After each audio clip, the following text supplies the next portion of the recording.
சென்னை மாநகரத்துல ஒரு நடுத்தர அபார்ட்மெண்ட் ஒண்ணு இருந்தது.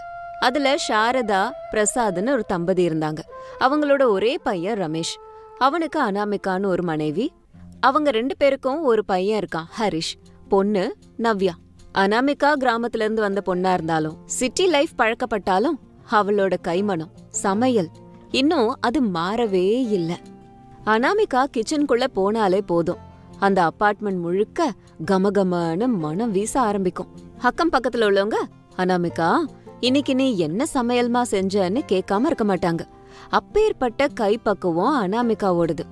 ஒரு நாள் ஞாயிற்றுக்கிழமையில காலங்காத்தாலேயே அனாமிகா எல்லாருக்கும் பிடிச்ச மாதிரி சுட சுட இட்லி, இஞ்சி சட்னி, தேங்காய் சட்னி, சாம்பார் இதெல்லாம் பண்ணினா.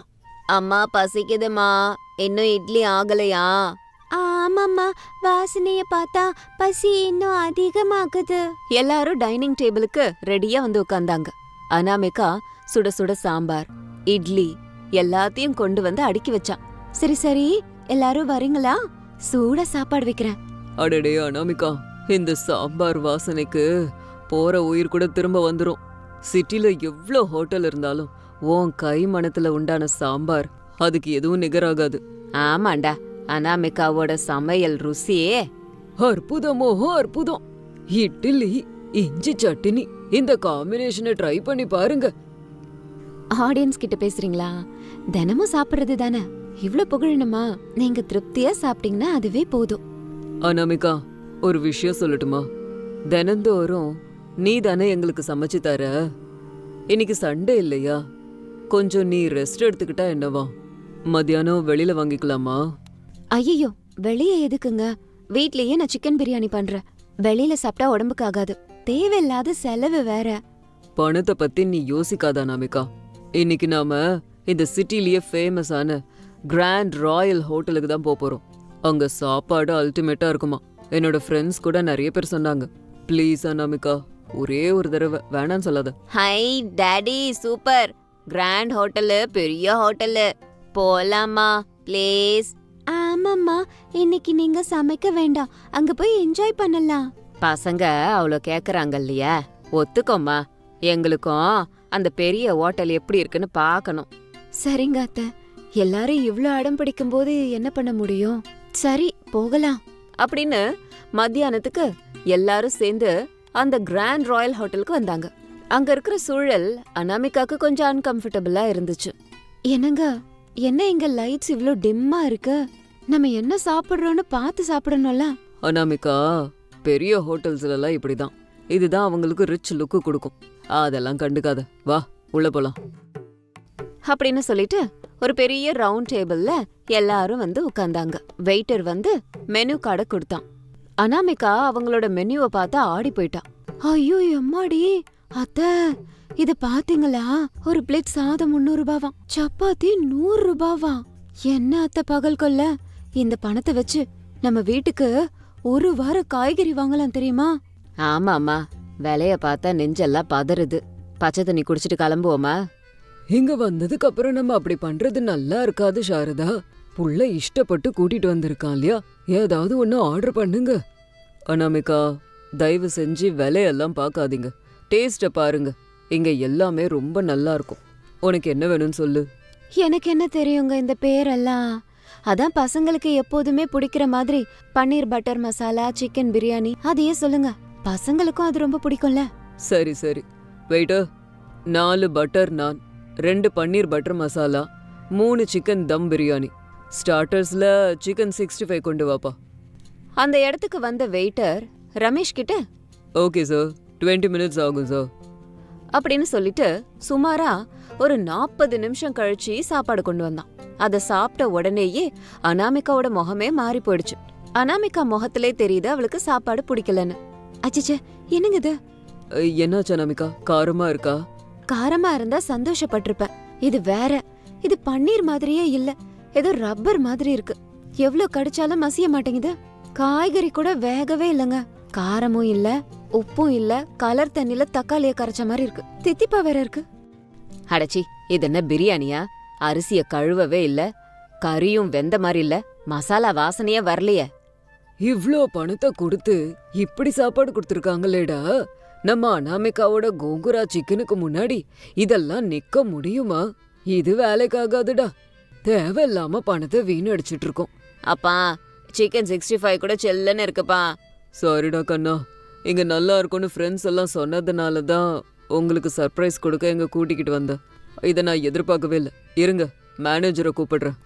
எக்ஸ்கியூஸ் மீ, மேனேஜரை கூப்பிடுங்க அப்படின்னு கூப்பிட்ட உடனேயே சூட் கோட்டெல்லாம் போட்டுக்கிட்டு இருந்த மேனேஜர் பயங்கர ஸ்டைலா நடந்து டேபிளுக்கு வந்தாரு. அவரோட முகத்துல ஏதோ ஒரு திமிரு தெரிஞ்சுது. Yes sir, I am the manager. Any problem? சாப்பாடு நல்லாவே இல்லை சார். இந்த பன்னீர் பாருங்க, ரப்பர் மாதிரி இருக்கு. பிரியாணில டேஸ்டே கிடையாது சார். இது ஆத்தென்டிக் மொகலாய் ரெஸ்டாரண்ட். எங்க பன்னீர் இப்படி தான் இருக்கும், கொஞ்சம் சியூ பண்ணணும். பிரியாணி கூட மைல்டா தான் இருக்கும். உங்களுக்கு நல்ல ஸ்பைசி ஃபுட்டு தான் பழக்கம் போல இருக்கு. லோக்கல் டேஸ்ட் பட்ஸ் இருக்கிறவங்களுக்கு எங்க இன்டர்நேஷனல் ஸ்டாண்டர்ட் ஃபுட் பிடிக்காது. என்ன சொன்னீங்க? லோக்கல் டேஸ்ட் பட்ஸா? எங்களுக்கு ருசி தெரியாதுன்னு சொல்ல வரீங்களா? கூல் மேடம், ஏன் கத்துறீங்க? இங்க இருக்கிற எல்லாரும் ஹை கிளாஸ் பீப்புள். உங்களை மாதிரி ஆட்களுக்கு எங்க ஃபுட்டை பத்தி கமெண்ட் பண்ற அருகதை இல்ல. எங்க ஷெஃப் லண்டன்ல ட்ரைனிங் முடிச்சவர். லண்டன்ல சமையல் கத்துக்கிட்டு அங்க ரெஸ்டாரண்ட் வை. சென்னையில ரெஸ்டாரண்ட் வச்சா இங்க இருக்கிறவங்களுக்கு பிடிக்கணும். இங்க இருக்கவங்க எல்லாம் நான் லண்டன்காரங்களா? பன்னீர் வாயில வச்சா கரைஞ்சு போகணும். இப்படி ரப்பர் மாதிரியா இருக்க முடியும்? பிரியாணினா வாசனை வாசல் வரைக்கும் வரணும். வாய்கிட்ட கொண்டு போனாலும் பிரியாணில இருந்து ஒரு வாசனையும் வரல. சாப்பாடு சூடா சர்வ் பண்ணணுங்கிற பேசிக் சென்ஸ் இருக்கா? லுக் மேடம், உங்களுக்கு பிடிக்கலன்னா பெல்ல கட்டிட்டு போயிட்டே இருங்க. அதை விட்டுட்டு ரெஸ்டாரண்ட்டை திட்டுற வேலை வச்சுக்காதீங்க. வீட்டில் சமைக்கிற பெண்களுக்கு ப்ரொஃபஷனல் குக்கிங் பத்தி என்ன தெரியும்? கிச்சன்ல 4 பாத்திரம் தேய்க்கிறது, தக்காளி ரசம் வைக்க தெரியும். ஃபுட்டை பத்தி உங்களுக்கு என்ன தெரியும்? வார்த்தையை அளந்து பேசுங்க மேனேஜர் சார். சமைக்கிறதுங்கிறது ஒரு கலை, சயின்ஸ் கிடையாது. பாத்திரம் தேய்க்கிற பெண்கள்னு குறைச்சு மதிப்பிடாதீங்க. இந்த பெண்கள் சமைச்சாதான் உங்கள மாதிரி ஆண்கள் வயிறார சாப்பிட்டுட்டு இந்த மாதிரி ஹோட்டலுக்கு வேலைக்கு வர முடியும். எங்களால ஹோட்டல் நடத்த முடியாதுன்னு நினைக்கிறீங்களா? தம் கட்டி பேசுறது ஈஸி மேடம், தம் பிரியாணி செய்யறது கஷ்டம். உங்களுக்கு தம் இருந்தா இதே மாதிரி ஹோட்டல்ல ஆரம்பிச்சு காட்டுங்க பார்க்கலாம், அப்புறம் பேசிக்கலாம். இத நான் சேலஞ்சா எடுத்துக்கிறேன். இந்த சிட்டி ஆளுங்க உண்மையான சாப்பாட்டு ருசினா என்னன்னு தெரிஞ்சுக்கிற மாதிரி நான் பண்றேன். இங்க இந்த சிட்டி சென்டர்லயே கிராமத்து ஹோட்டல்னு ஒரு ரெஸ்டாரண்ட் வைக்கிறேன். நாட்டுக்கோழி குழம்புனா என்ன, ராகி களினா என்ன, கோங்குரா ருசினா என்னன்னு எல்லாருக்கும் காட்டுறேன். அப்புறம் பார்க்கலாம் ஜனம் இந்த இன்டர்நேஷனல் ஃபுட சாப்பிடுறாங்களா இல்ல நம்ம லோக்கல் ஃபுட சாப்பிடுறாங்களான்னு. ஞாபகத்துல வச்சுக்கோங்க, என்னோட பேரு அனாமிகா. அனாமிகா, போயிடலாம் வா. இவங்களோட எதுக்கு வம்பு? இல்லங்க, இந்த ஆள் என்னோட ஈகோவை டச் பண்ணிட்டாரு. இந்த ஆள் சமையல மட்டும் அவமானப்படுத்தல, பெண்களையே அவமானப்படுத்தி பேசிருக்கான். வாங்க போலாம் அப்படின்னு சொல்லிட்டு அனாமிகா வேகமா அந்த ரெஸ்டாரண்ட்டை விட்டு வெளியில வந்தா. ரமேஷ் பில்ல கட்டிட்டு வந்தான். ஆனா அனாமிகா மனசு இன்னும் ஆறவே இல்ல. அந்த அவமானம் அப்படியே இருந்துச்சு. அன்னைக்கு ராத்திரி அனாமிகாவால தூங்க முடியல. கண்ணை மூடனா அந்த மேனேஜர் சிரிப்பு, அந்த ஆள் சொன்னதையே ஞாபகம் வந்துச்சு. மறுநாள் காலையில ரமேஷ் கூட பேசினா. என்னங்க, நான் ஹோட்டல் ஆரம்பிக்கலான்னு முடிவு பண்ணிருக்கேன். நீங்க எனக்கு சப்போர்ட் பண்ணுவீங்களா? அனாமிகா, நீ கோவத்துல இருக்கன்னு நினைக்கிறேன். ஹோட்டல் வைக்கிறதெல்லாம் சாதா விஷயம் கிடையாது. முதலீடு வேணும், இடம் வேணும், மனிதர்கள் வேணும். என் கையில இருக்க தங்க வலையில வித்துட்டேங்க. தெரிஞ்சவங்க கிட்ட எல்லாம் நம்ம சின்ன சின்னதா கடன் வாங்குவோம். என்ன ஆனாலும் சரி, நான் அந்த மேனேஜருக்கு பதிலடி கொடுக்காம விட மாட்டேன். பணம் சம்பாதிக்கிறதுக்காக இல்லங்க, நம்ம கலைய அவங்க முன்னாடி நிலை நிறுத்தணும். அந்த இடத்துல சாரதா வந்தாங்க. அனாமிகா, நீ எடுத்த முடிவு எனக்கு பிடிச்சிருக்கு. நான் சேர்த்து வச்ச கொஞ்சம் பணம் இருக்கு, அதை எடுத்துக்கோ. உன் கை மனத்துல எனக்கு நம்பிக்கை இருக்கு. கண்டிப்பா நீ ஜெயிச்சிடுவமா. நானும் உனக்கு துணையா உன் கூட இருக்கம்மா. அந்த மேனேஜரோட மூக்க உடைக்காம விடக்கூடாது. இப்படி கணவர் கொடுத்த மோட்டிவேஷன், மாமனார் மாமியாரோட சப்போர்ட் இதெல்லாம் இருந்ததால அனாமிகா ஆரம்பிச்சான். கிராண்ட் ராயல் ரெஸ்டாரண்ட்டுக்கு கொஞ்சம் பக்கத்துல ஒரு சின்ன கடைய வாடகைக்கு எடுத்தாங்க. அதுக்கு பெயிண்ட் எல்லாம் அடிச்சு கிராமத்து சூழலை அப்படியே ரீக்ரியேட் பண்ணி வச்சிருந்தாங்க. போர்டுல மிகப்பெரிய எழுத்துக்களால அனாமிகாவின் கிராமத்து விருந்து, அம்மாவின் கைமணம்னு எழுதியிருந்தது. சமையல் அறையில 2 வேலைக்காரங்க. அவங்க 2 பேருக்கும் இன்ஸ்ட்ரக்ஷன் கொடுத்தா அனாமிகா. இங்க பாருங்க, நம்ம போடுற எல்லா மசாலாவையும் நம்ம தான் அரைக்கணும். பாக்கெட் மசாலாவை நான் யூஸ் பண்ண மாட்டேன். காரம் கூட காஞ்ச மிளகால அரைச்ச பொடியை தான் போடணும். ரைஸ் நல்ல உயர்தரமா இருக்கணும். எல்லாத்தையும் சுத்தமா பண்ணணும். சரிங்கம்மா, உங்க கையால சாப்பிட நாங்க கொடுத்து வச்சிருக்கணும். நீங்க என்ன சொன்னாலும் கேக்குறோம். இன்னைக்கு ராகி களியும் கோழி குழம்பும் வைக்க போறேன். மெதுவடை, சிக்கன் ஃப்ரை, வெங்காய சாம்பார், பருப்பு வடை, கோங்கரா பச்சடி, சாம்பார், கடைசியா என்னோட ஸ்பெஷல் சோள பாயாசம். இப்படி இருக்கும்போது மறுநாள் காலையில ஹோட்டல் ஓபனிங் சமயத்துல அனாமிகா காலங்காத்தாலே எழுந்திருச்சு பூஜை பண்ணிட்டு சமையல் வேலையெல்லாம் முடிச்சான். மத்தியானம் ஒரு 12 மணி இருக்கும்.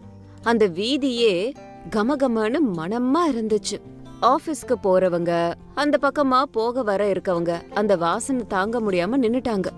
அடடே, இந்த வாசனைய கடந்து போக முடியலையே. நம்ம ஊர்ல நம்ம பாட்டி செஞ்ச மாதிரி கோழி குழம்பு வாசனை வருதே. போர்ட பாத்தியா?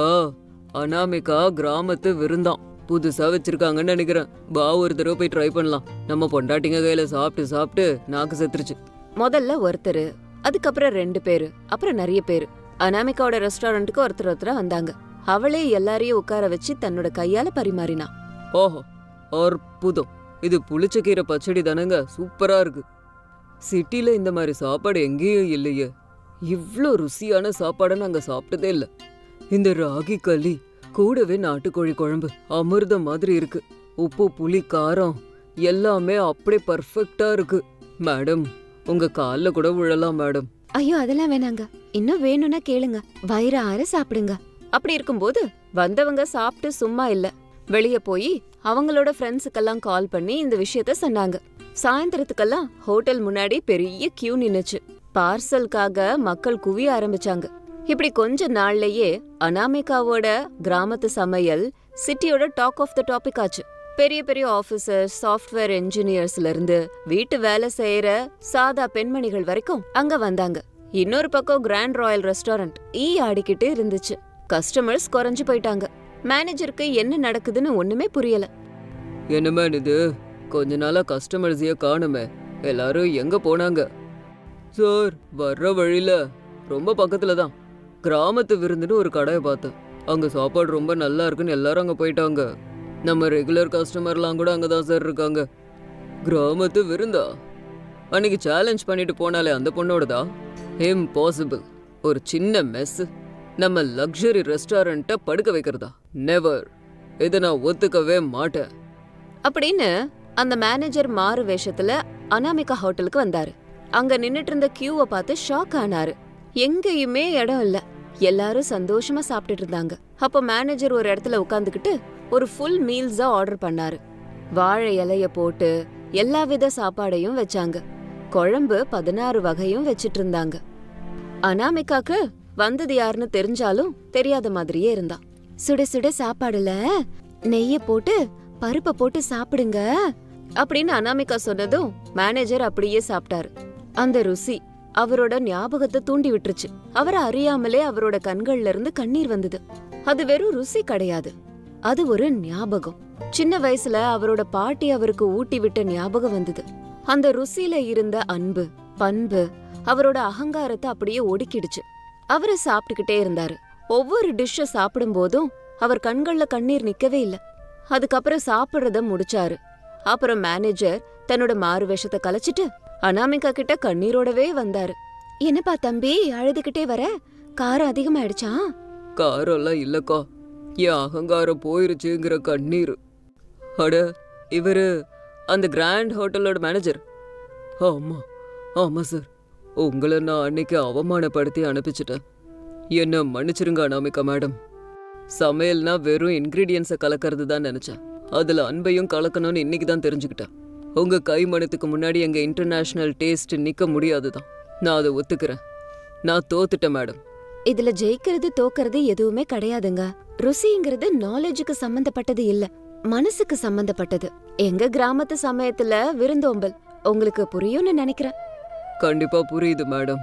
நாளையில இருந்து எங்க ரெஸ்டாரண்ட்ல கூட ஃப்ரோசன் ஃபுட்டை தூக்கி போட்டு ஃப்ரெஷ்ஷான சாப்பாடு செய்ய ஆரம்பிக்கிறோம். நீங்க தான் எனக்கு குருசாமி அப்படின்னு சொல்லிட்டு மேனேஜர் அங்கிருந்து போயிட்டாரு. அன்னைக்கு ஹோட்டலை மூடினதுக்கு அப்புறம் அனாமிகாவோட குடும்பம் வீட்டுக்கு வந்தது. எல்லாரோட முகத்திலையும் அவ்வளோ ஆனந்தம் இருந்தது. அம்மா, நீ சூப்பர்மா. அந்த மேனேஜர் அங்கிள் வந்து உன்கிட்ட சாரி கேட்டுட்டாருல, எனக்கு ரொம்ப பெருமையா இருக்கு. ஆமாம்மா, நம்ம ஹோட்டல்ல இப்ப எல்லாருக்கும் பிடிக்குது. அனாமிகா, அன்னைக்கு ஏதோ கோவத்துல முடிவெடுத்தேன்னு தான் நான் நினைச்சேன். ஆனா நீ இதுல சாதிச்சிருவேன்னு நான் நினைக்கவே இல்ல. I am very proud of you. என் மருமகளை என்ன சாதாரண ஆளு நினைச்சியா? அன்னபூர்ணி தேவி நம்ம குடும்ப மானத்தை காப்பாத்திட்டான். அம்மா அனாமிகா, உன்னால இன்னைக்கு நமக்கு நல்ல பேரு லாபம் எல்லாம் கிடைச்சது. ஆனா நீ எப்பவும் இப்படிதான் இருக்கணும். ஹோட்டல் ஓனரா இருந்தாலும் கோடீஸ்வரியா இருந்தாலும் நான் ஒரு அம்மா, இந்த வீட்டோட மருமக. பேரு அனாமிகாவாக்கும். என் சீக்ரெட் என்ன தெரியுமா? உங்க எல்லார் மேலயும் இருக்கிற அன்பு. எல்லாரும் திருப்தியா சாப்பிடணுங்கிற எண்ணம். வா அனாமிகா, இன்னைக்கு உன்னோட வெற்றியை செலிப்ரேட் பண்ணலாம். உன் கையாலேயே அந்த பாயாசத்தை கொடு. ஸ்வீட்டோட இந்த நாளை முடிப்போம். கண்டிப்பாங்க. இப்படி எல்லாரும் சிரிச்சுக்கிட்டே அனாமிகா செஞ்ச பாயாசத்தை சாப்பிட்டு சந்தோஷப்பட்டாங்க. அனாமிகாவோட இந்த வேகம் ஒரு சின்ன அவமானத்துல ஆரம்பிச்சது. இன்னைக்கு அவ ஒரு சக்சஸ்ஃபுல் ஆண்டர்பிரனரா இருக்கா. கிராமத்து ருசிய சிட்டிக்கு அறிமுகப்படுத்தி எல்லாரையும் ஆரோக்கியமாவும் ஆனந்தமாவும் திருப்திகரமாவும் மாத்துனா. இந்த ஸ்டோரி உங்களுக்கு பிடிச்சா லைக், ஷேர், கமெண்ட் பண்ணுங்க.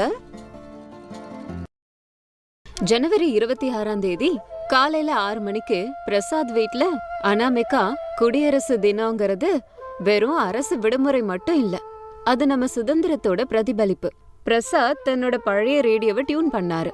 அதுல ஒரு தேசபக்தி பாடல் பிளே ஆச்சு. சாரதா, கேட்டியாமா? இத கேக்கும்போது உடம்பெல்லாம் சிலிர்க்குது. இந்த பாடகியோட குரல்ல தான் என்ன ஒரு காந்த சக்தி. அதுல இருக்க தேசபக்தி என்னமா வெளிப்படுது.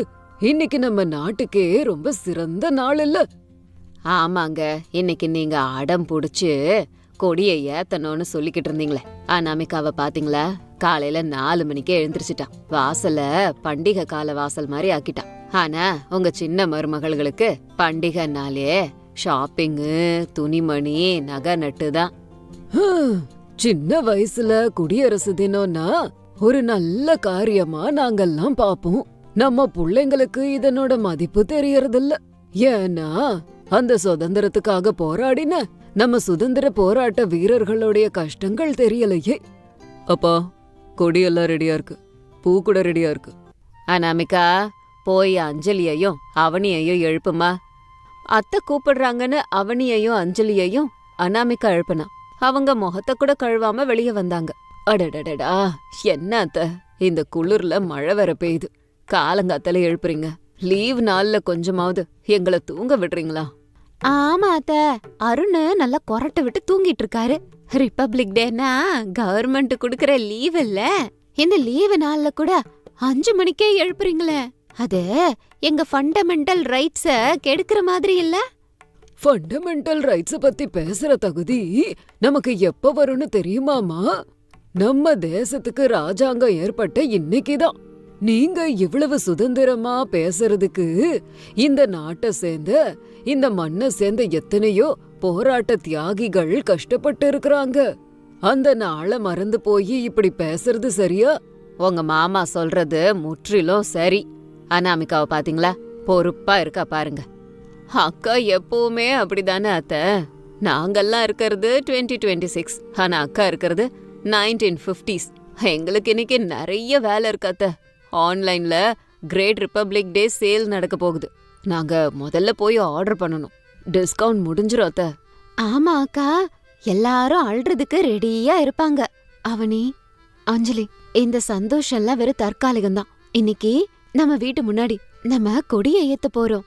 அது மட்டும் இல்ல, சாப்பிடுறதுக்கு நிறைய பேரை நம்ம கூப்பிட்டு இருக்கிறோம். இது மாமாவோட கோரிக்கை. நீங்க 2 பேரும் சீக்கிரமா ரெடியாகி புடவைய கட்டிட்டு வாங்க. புடவையா? இந்த குளிர்லையா? இன்ஸ்டால போட்டோ போட்டா எல்லாரும் எப்படி சிரிப்பாங்க தெரியுமா? சும்மா இருக்கா நீ வேற. சிரிக்கிறவன் காரணம் கிடைச்சா எல்லாத்துக்கும் சிரிப்பான். தேசபக்தி இருக்கிறவங்க அப்படியெல்லாம் சிரிக்க மாட்டாங்க. போய் மாத்திட்டு வாங்க, இல்லன்னா உங்களுக்கு இன்னைக்கு போன் கிடையாது. சாரதா போனுன்னு சொன்ன உடனேயே அவனையும் அஞ்சலியும் வேகமா அங்கிருந்து போனாங்க. அனாமிகா வேகமா கிச்சனுக்குள்ள போய் வேக வேகமா சமைக்க ஆரம்பிச்சா. இன்னைக்கு சமையல் கூட தேசபக்திய வெளிப்படுத்துற விதத்துல இருக்கணும்னு சொல்லிட்டு அடுப்பு மேல அனாமிகா கேரட் ஹல்வா செஞ்சா. அதுக்கு பக்கத்துல வெள்ளை இட்லி, பச்சை கலர்ல புதினா சட்னிய ரெடி பண்ணினா. கொஞ்ச நேரத்திலேயே அவனியும் அஞ்சலியும் ரெடியாகி வந்தாங்க. அக்கா, என்னது இது? சமையல்ல கூட கொடி கலர் தானா? உனக்கு தேசபக்தி முத்தி போயிடுச்சுக்கா. ஆமாக்கா, கேரட் ஹல்வா ஓகே, புதினா சட்னி எதுக்கு? அது என்ன இவ்ளோ பச்சையா இருக்கு? ஏதாவது கலர் கலந்தியா? எந்த கலரும் கலக்கலடி, எல்லாமே இயற்கையானதுதான். நம்ம சாப்பிடுற சாப்பாடுல கூட தேசபக்தி இருக்கணும்னு நான் நினைச்சுதான் பண்ணினேன். எவ்ளோ வீரர்கள் அவங்களோட உயிரை கூட பொருட்படுத்தாம அபாயகரமான இடங்கள்ல டியூட்டி பண்றாங்க. நம்ம ஊர்ல இருக்கிற ராணுவ வீரர்கள் குடும்பத்துக்கு இந்த ஒரு வேளை இந்த கலர்ல சாப்பாடு போட்டா அவங்க ரொம்ப சந்தோஷப்படுவாங்க. சரி சரி, ஏதோ ஒண்ணு. சரி, அந்த வீரர்கள் எப்ப வருவாங்க? அவங்க கிட்ட எனக்கு என்ன பேசுறதுன்னு கூட தெரியல. அவங்க எல்லாம் அந்த காலத்து மனுஷங்க, போர் அடிப்பாங்க. போர் இல்லடிமா, வாழ்க்கைய சொல்லி கொடுப்பாங்க. அவங்க எல்லாம் பழைய காலத்து ஆளுங்க. ஆனா இன்னைக்கு நம்ம சுதந்திரமா நடமாட அவங்க காரணம். புலி சாதம் ரெடியாம்மா? ரெடி ஆயிடுச்சத்த, எல்லாத்தையும் இப்பவே கொண்டு போயிடலாம். அவனி, நீ பிளேட்ஸ் எல்லாம் ரெடி பண்ணி வைக்கிறியா? அஞ்சலி, மோர்ல கொஞ்சம் கொத்தமல்லி போடுறியா? அனாமிகா எல்லா வேலையும் இழுத்து போட்டுட்டு பண்ணா. அவனியும் அஞ்சலியும் இஷ்டமே இல்லாம வேலை செஞ்சாங்க. வெளியில பிரசாத், ரமேஷ், சுரேஷ், அருண் கொடியேற்றத்தை அலங்கரிச்சிட்டு இருந்தாங்க. அருண் போய் ராணுவ வீரர்களை கூட்டிக்கிட்டு வந்தான். அவங்க சாதாரண உடையில இருந்தாலும் அவங்க உடம்புல அந்த கம்பீரம் அப்படியே இருந்துச்சு. வணக்கம் பிரசாத் ஐயா, எங்களை அழைச்சதுல நாங்க ரொம்ப சந்தோஷப்படுறோம். நமஸ்காரம் மகேஷ் ஐயா. வணக்கம் நண்பர்களே, இன்னைக்கு நீங்க எங்க வீட்டுக்கு வர்றத நாங்க அதிர்ஷ்டமா நினைக்கிறோம். வாங்க, வந்து உட்காருங்க. எங்களுக்கு பதவி பென்ஷன்லாம் முக்கியம் இல்ல பிரசாத் ஐயா. இந்த நாடு எங்களை இப்படி கௌரவப்படுத்துறது தான் நாங்க விரும்புறோம். எங்க கஷ்டங்கள் எல்லாத்தையும் மறந்துருவோம். அனாமிகா, சாரதா, அஞ்சலி, அவனி வெளியே வந்தாங்க. அனாமிகா காவி உடையில ரொம்ப அழகா நின்னுட்டு இருந்தா. அவனி வெள்ளை உடையிலையும் அஞ்சலி பச்சை உடையிலையும் இருந்தா. ஓஹோ பிரசாத் ஐயா, உங்களோட மருமகள்கள் அந்த பாரத மாதா மாதிரியே ரொம்ப அழகா தயாராகிருக்காங்க. இது எல்லாமே என் பெரிய மருமக அனாமிகாவோட ஐடியா. எங்க வீட்ல உள்ள ஒவ்வொரு விஷயமும் இன்னைக்கு தேசபக்திய பிரதிபலிக்குது. வாங்க, கொடியை ஏத்தலாம். கொடியை ஏத்துற நிகழ்வு நடந்துச்சு. எல்லாரும் சல்யூட் பண்ணி நின்னாங்க. எல்லாரும் ஒன்னா சேர்ந்து தேசிய கீதத்தை சந்தோஷமா பாடினாங்க. அவங்க எல்லாரும் தேசிய கீதத்தை பாட ஆரம்பிச்சதும் அந்த இடமே நிசப்தமாயிடுச்சு. அவனியும் அஞ்சலியும் ஆரம்பத்துல கொஞ்சம் தமாஷ் பண்ணாலும் போக போக அவங்களும் அந்த பாட்டை கேட்க கேட்க சீரியஸ் ஆனாங்க. அதுக்கப்புறமா எல்லாரும் சாப்பிட வந்து உட்கார்ந்தாங்க. டேபிள் மேல மூவர்ணத்துல சாப்பாடு இருந்தது. ராணுவ வீரர்கள் திருப்தியா சாப்பிட்டாங்க. மகேஷ், கார்கில் சமயத்துல உங்களோட அனுபவத்தை பகிர்ந்துக்க முடியுமா? என் மருமகள்களுக்கு சொல்லுங்க. கார்கில் அது ஒரு அக்னி பரீட்சை. -30 டிகிரில உடம்பெல்லாம் கட்ட மாதிரி ஆயிடுச்சு. என் பக்கத்திலேயே என் உயிர் நண்பன் ராகவன் இருந்தான். எங்க 2 பேருக்கும் பசி வந்தது. எங்க கிட்ட சாப்பிட ஒண்ணும் இல்ல. நமத்து போன பிஸ்கட்டை தவிர ஒண்ணும் இல்ல. அப்பதான் எதிரிகள் தாக்க ஆரம்பிச்சாங்க. ராகவன் என்ன காப்பாத்த என் மேல விழுந்தான். அவன் அந்த இடத்திலேயே உயிரை தியாகம் பண்ணான். ஹாலே நிசப்தமா இருந்துச்சு. அஞ்சலியோட கண்கள்ல கண்ணீர். போன் பாத்துட்டு இருந்த அவனி அதை கீழே வச்சுட்டு அவங்களையே கவனிச்சான். போறதுக்கு முன்னாடி ராகவன் என்கிட்ட ஒண்ணுதான் சொன்னான். மகேஷ், நான் போயிட்டு வரேன். ஆனா நம்ம தேசத்து கொடி சிகரத்துல பறக்கணும். எங்க அம்மா கிட்ட சொல்லு, உன்னோட மகன் வீர மரணம் அடைஞ்சான்னு. அன்னையிலிருந்து எப்பெல்லாம் கொடிய பாக்குறனோ அப்ப என்னோட சிநேகிதனோட ஞாபகம் தான் வரும். அதனாலதான் இந்த ரிப்பப்ளிக் டே எனக்கு உயிருக்கு நிகரானது. அண்ணே அண்ணே, அந்த குளிர்ல நீங்க எப்படி இருந்தீங்க? எங்களுக்கு இந்த குளிரே சுத்தமா தாங்கல. தேசபக்தியோட டியூட்டி பார்க்கும்போது எந்த ஒரு பணியும் நம்மளை எதுவும் பண்ணாதுமா. அதுலயும் எங்களோட யூனிஃபார்ம் ரொம்ப ஹெவியா இருக்கும். அந்த உடையோட எங்க தேச கௌரவத்தையும் மாட்டிப்போம். நாங்க போடுற யூனிஃபார்ம் தைரியத்தையும் இந்த தேசத்துக்காக நம்ம பாடுபடுறோங்கிற மெதப்பையும் கொடுக்கும். அண்ணா, எங்களை மன்னிச்சிருங்க. இதுக்கு முன்னாடி ரிப்பப்ளிக் டேனா ஆன்லைன் சேல்ஸ், ஹாலிடே இத பத்தி மட்டும்தான் யோசிச்சோம். இது எல்லாத்தையும் பார்க்கும்போது நாங்க எவ்வளவு சுயநலமா இருந்திருக்கோம்னு புரியுது. சாரி எல்லாம் வேண்டாம் அவனி, மாற்றம் தான் வேணும். நம்ம ராணுவ வீரர்கள் எல்லையில போராடுறது நம்ம இங்க நிம்மதியா ஷாப்பிங் பண்றதுக்காக. ஆனா அந்த அமைதிக்கு பின்னாடி இருக்கிற தியாகத்தை பத்தி நீங்க தெரிஞ்சுக்கணும். அதுதான் அவங்களுக்கு நம்ம கொடுக்கற கௌரவம். தேசபக்தினா யுத்தம் பண்றது மட்டுமே இல்ல, அடுத்தவங்களுக்கு உதவி செய்யறது, அநீதி செய்யாம இருக்கிறது, ரோட்ல குப்பை போடாம இருக்கிறது, இது எல்லாமே தேச செயல்தான். சாப்பாடு சாப்பிட்டு முடிச்சதுக்கு அப்புறம் அங்க இருந்த சூழ்நிலையே மாறி போச்சு. மருமகள்கள் முகத்துல இருந்த கர்வம் போய் அமைதி வந்தது. வீரர்கள் சாப்பாடு சாப்பிட்டு போகும்போது அவனியும் அஞ்சலியும் அவங்களோட கால்ல விழுந்தாங்க. சாயந்தர வேளையில எல்லாரும் வராண்டால உட்காந்துக்கிட்டு குளிர் காஞ்சுக்கிட்டு இருந்தாங்க. ரமேஷ், சுரேஷ், அருண். அம்மா அவனி, ஏதோ ஐபோன் ஆர்டர் பண்ண போறேன்னு சொன்னியேம்மா, ஆஃபர் முடிஞ்சிருச்சான்னு பாரு. இல்ல மாமா, அந்த ஆர்டரை நான் கேன்சல் பண்ணிட்டேன். அந்த பணத்துல நம்ம ஊர்ல இருக்க அரசு ஹாஸ்பிட்டல்ல ஏதாவது உதவி செய்யலாம். போர்வை வாங்கி தரலான்னு இருக்கேன் மாமா. இந்த குளிர்ல பாவம் அவங்க எல்லாரும் ரொம்ப நடுங்கிட்டு இருக்காங்க. நான் கூட வாட்ச் வாங்கலான்னு இருந்தேன், அதான் கேன்சல் பண்ணிட்டேன். அந்த பணத்தை கூட இன்னும் கொஞ்சம் பணத்தை சேர்த்து நம்ம அரசு பள்ளியில படிக்கிற பசங்களுக்கெல்லாம் புத்தகங்கள், பெண்ணெல்லாம் வாங்கி தரலாம்ல. அந்த யோசனை இப்பதான் வந்தது. அந்த அண்ணா சொன்ன மாதிரி சின்ன சின்ன சேவைகள் நம்ம தேசத்துக்கு செய்யற சேவைக்கு சமம். அனாமிகா, பாத்தியாமா அவளுங்களுக்கு உள்ள வந்திருக்க மாற்றத்தை? உன்னோட பொறுமை, ராணுவ வீரர்கள் பேச்சு இவளுகளை மாத்திருச்சு. அத்த, தேசபக்தி எல்லாருக்குள்ளயும் இருக்கும். அதுக்கு கொஞ்சம் நெருப்பு வச்சா போதும். தேசபக்திங்கிற நெருப்பு கொழுந்து விட்டு நம்ம எல்லாருக்குள்ளயும் எரியும். இன்னைக்கு ரிப்பப்ளிக் டே அந்த வேலையை செஞ்சிருக்கு. இன்னைக்குதான் உண்மையான பண்டிகை நடந்திருக்குப்பா. 3 பேரும் தேசத்தை பத்தி எப்படி பேசுறாங்க பாத்தீங்களா? ஆமாண்டா ரமேஷ், தேசங்கிறது பூபாலம் மட்டும் இல்ல. தேசம்னா மனிதர்கள். அந்த மனிதர்களுக்குள்ள இருக்கிற அன்பு, பாசம், மரியாதை, இது எல்லாமே அடங்கும். ஆமாப்பா, நாளையில இருந்து நான் கூட என்னோட பிசினஸ்ல பிளாஸ்டிக் பைய யூஸ் பண்ண வேண்டான்னு நினைக்கிறேன். நம்ம தேசத்தோட இயற்கை வளத்தை காப்பாத்தணும்னா அதை ஒழிக்கணும். நான் கூட ஹெல்மெட் இல்லாம போக போறதில்ல. சட்டத்தை மதிக்கிறதும் நம்ம தேசத்துக்கு செய்யற நல்ல செயல் இல்ல. இந்த பனி அவங்களுக்கு குளிர கொடுத்தாலும் தேசபக்திங்கிற ஒரு வெப்பம் அந்த 3 மருமகள்களையும் கதகதப்பா வச்சுது. அனாமிகாவோட பொறுமை, அவனியோட ஆலோசனை, அஞ்சலிக்குள்ள மாற்றம், இது எல்லாமே அந்த சுதந்திர தினத்தை சிறப்பான நாளா மாத்துச்சு. மாமா, எல்லாருக்கும் சுட சுட இஞ்சி பால் கொண்டு வந்து தரேன், குடிச்சிட்டு படுத்து தூங்குங்க. கண்டிப்பாமா, இன்னைக்கு நான் ரொம்ப நிம்மதியா படுத்து தூங்குவேன். என்னோட மகன்களும் மருமகள்களும் தேசத்து மேல காட்டின அன்பை நான் இன்னைக்கு பார்த்ததுக்கு அப்புறமும் என்னோட மனசு நிம்மதியா இருக்காதா என்ன? அனாமிகா பாலை சூடு பண்ணிக்கிட்டு இருக்கும்போது அவனியும் அஞ்சலியும் அவளுக்கு உதவி செய்யறதுக்கு தேசத்தோட மூவர்ண கொடியா ஒன்னா சேர்ந்தாங்க. என் தங்கமான மருமகள்கள் இப்படியே ஒன்னா இருக்கணும். நம்ம வீடு ஒரு பாரத விலாசாவே மாறிடுச்சு. உண்மைதான் அத்த, பாரத் மாதா கி ஜெய். எல்லாரும் சேர்ந்து வாழ்த்துனாங்க. அனாமிகா தமிழ் டிவி நேர்கள் எல்லாருக்குமே குடியரசு தின நல்வாழ்த்துக்கள். இது இன்னைக்கு ஸ்டோரி. இன்னொரு ஸ்டோரியோட மறுபடியும் மீட் பண்ணலாம். அது வரைக்கும் பாய் பாய்.